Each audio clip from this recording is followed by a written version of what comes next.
சுமை தாங்கி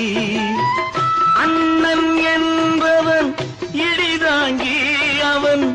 அத்தனை பேருக்கும் சுமை தாங்கி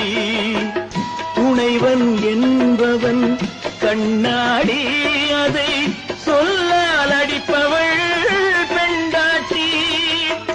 சொல்லால் அடிப்பவள் பெண்டாட்டி